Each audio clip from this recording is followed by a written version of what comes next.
Abonnez-vous. Aïe, aïe, aïe. Sur Malabos TV. Il y a une différence entre recevoir la prophétie et recevoir la prophétie volonté de Dieu. Car la prophétie est simplement le fait de te révéler ce qui va arriver. Dieu peut te révéler ce qui va arriver sans être d'accord avec ce qui va t'arriver. C'est là où plusieurs branchent. Dieu peut te révéler l'avenir. Il peut te révéler ce qui va arriver ce soir, sans qu'il ne soit d'accord avec ce qui va arriver ce soir. Il ne faut pas t'arrêter à dire, c'est Dieu qui m'avait dit. Dieu peut te dire sans qu'il ne soit d'accord. La prophétie ne veut pas dire Dieu est d'accord. La prophétie veut dire, on te parle de l'avenir. Qui a noté ça très bien? La prophétie veut dire parler de l'avenir. Mais Dieu peut parler sans être d'accord. Dieu a parlé à Abraham. Il lui a dit, ta descendance sera captive. Mais la descendance a été captive parce que Joseph avait été vendu. Avec beaucoup de méchanceté. La chose arrivera. Mais comment elle arrivera? Ça dépend maintenant de toi. Lorsque tu vis dans l'humiliation, celui qui est debout et qui ne vit pas ce que tu vis, rien ne garantit que demain il sera toujours debout et que toi tu seras à genoux. La prophétie de l'humiliation est attachée aux surprises.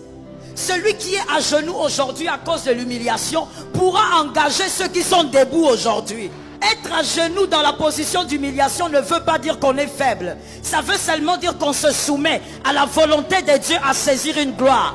Je dis à quelqu'un, le problème n'est pas ce que tu es aujourd'hui. Le problème n'est pas ce que tu vis aujourd'hui. Le problème c'est ton attitude dans l'humiliation. Parce que ce qui est sûr, celui qui dort sur le Nil dormira dans le palais. Maintenant regardez ceci, celui qui dort dans le Nil, il s'agit de Moïse, est allé dormir dans le palais, n'est-ce pas? Mais celui qui dort dans le palais, qui est le prince d'Égypte, qu'on appelle Moïse, ce n'est pas ça la gloire que Jésus a réservée pour lui. Dieu a réservé plus grand pour lui. Mais Moïse ne savait pas que Dieu avait réservé plus grand. Dieu n'avait pas prévu qu'il soit seulement prince et qu'on lui fasse des courbettes. Dieu avait prévu que Moïse soit capable de manipuler la mer. Toute parole que tu entends doublement, que cela amène quelque chose de glorieux dans ta vie. Moïse devait manipuler la mer. Moïse devait faire sortir l'eau du rocher. Il n'était pas le simple prince d'Égypte. Et pour arriver là-bas, Dieu crée encore l'humiliation. C'est très dangereux de vivre par rapport aux prophéties. Même quand on est un homme loin, c'est dangereux. Pourquoi? Parce que c'est un monde profond. Il y a des prophéties, quand vous les écoutez aujourd'hui, c'est pour vous dire, courez vers elles. Travaillez pour aller vers elles.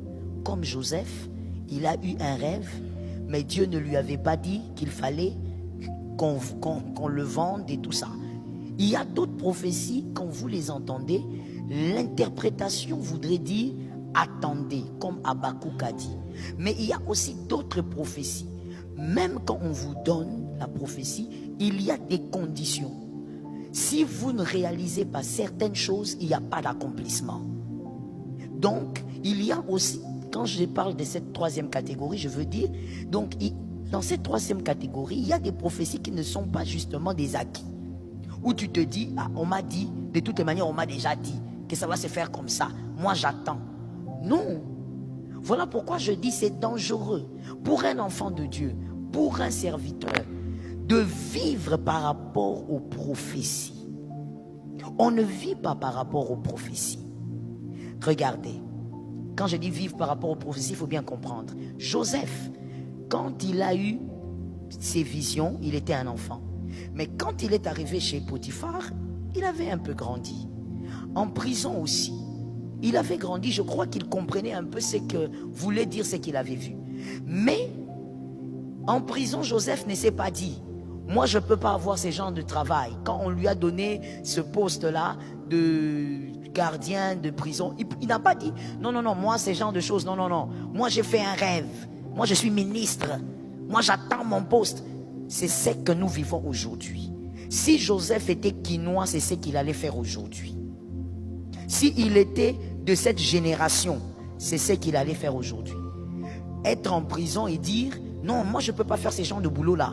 Moi, Dieu m'a dit, je suis ministre. Non, tu es ministre, mais là tu es en prison. Il y a un travail qui t'est présenté, fais-le.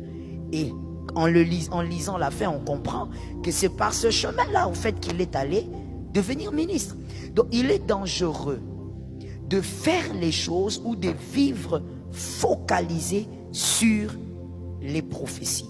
Quand on base sa vie sur les prophéties, vous devenez aussi fragile. Pourquoi? Parce que c'est un monde aussi que le diable aime manipuler.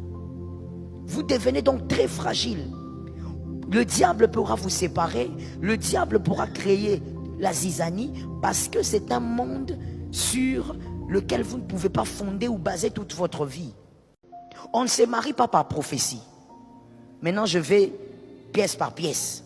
On ne se marie pas par prophétie. Tu viens, tu me dis, Dieu m'a dit. Si Dieu t'a dit, il faut partir, que j'attende que Dieu aussi me dise. Et d'ailleurs, ne me dis pas que Dieu t'a dit, parce que tu es irresponsable. Toi, tu m'épouses à cause de Dieu. Ton cœur là ne sent rien. Moi, je ne suis pas la femme de Dieu. Je suis ta femme.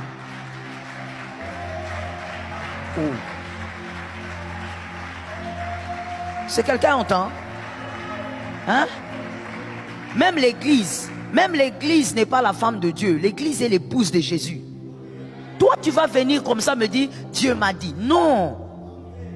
Tu sais, je suis ta femme. Et d'ailleurs, quelqu'un comme ça, ma fille, heureusement que tu es mariée. Si tu étais célibataire, j'allais te dire, il faut fouiller. Quelqu'un comme ça est dangereux. Parce que toi, tu viens m'épouser au nom de la prophétie. Donc toi, tu ne m'aimes pas. Toi, tu ne sens rien. Toi, tu m'aimes au nom d'un truc mystérieux. Non. Un jour, vous savez, les gens qui vivent avec prophétie, tuent avec prophétie. Les gens qui se marient avec prophétie, divorcent avec prophétie. Tu me dis, Dieu t'a dit. Donc un jour, tu vas te réveiller la nuit, tu me dis, Dieu m'a dit, ton visage là, c'était pas toi. C'était l'autre sœur là qui était au service d'accueil à l'église. C'est de l'irresponsabilité, mademoiselle. C'est de l'irresponsabilité que d'accepter un mec qui veut te draguer par prophétie. Lui-même, son cœur là, doit sentir des choses. Lui-même doit désirer. Quand on est responsable, même si Dieu vous a dit des choses, Dieu vous a parlé, vous n'en parlez pas, gardez ça pour vous. Et comme j'ai dit en dehors, ça c'est pour le choix. Et en dehors du choix, dans le mariage, on ne fonde pas les choix sur ça. Dieu nous a dit, nous disons Amen, faisons ce que nous pouvons aujourd'hui. Moi j'ai l'habitude de dire ceci, et c'est une vie aussi que j'ai avec mon mari. Nous faisons les choses évidemment orientées par le Seigneur, mais pas tout le temps. Si je te dis tout le temps, ma fille, ce serait faux. C'est-à-dire, il y a des moments où on décide, on avance, on sait qu'on a un Dieu. S'il n'est pas d'accord, il va nous arrêter. Mais on avance. On ne va pas rester là comme ça et puis on dit voilà, Dieu nous avait dit en 2021, on va si se faire comment? On attend. On attend quoi? On va faire ce qu'on doit faire. Tu vois un peu? Et je dis encore, très dangereux que de fonder, de baser sa vie sur les prophéties. Vous êtes fragile et c'est très dangereux. Vous risquez d'avoir une vie versatile. Il y aura toujours des décisions changeantes parce que c'est un monde profond. La prophétie est un monde profond.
beaucoup na bandeko bolandi biso partout na monde entier. Naza vraiment na esengo mingi ya koyeba eteke bozalaki wana liboso ya ba télévision na bino pona kolanda biso.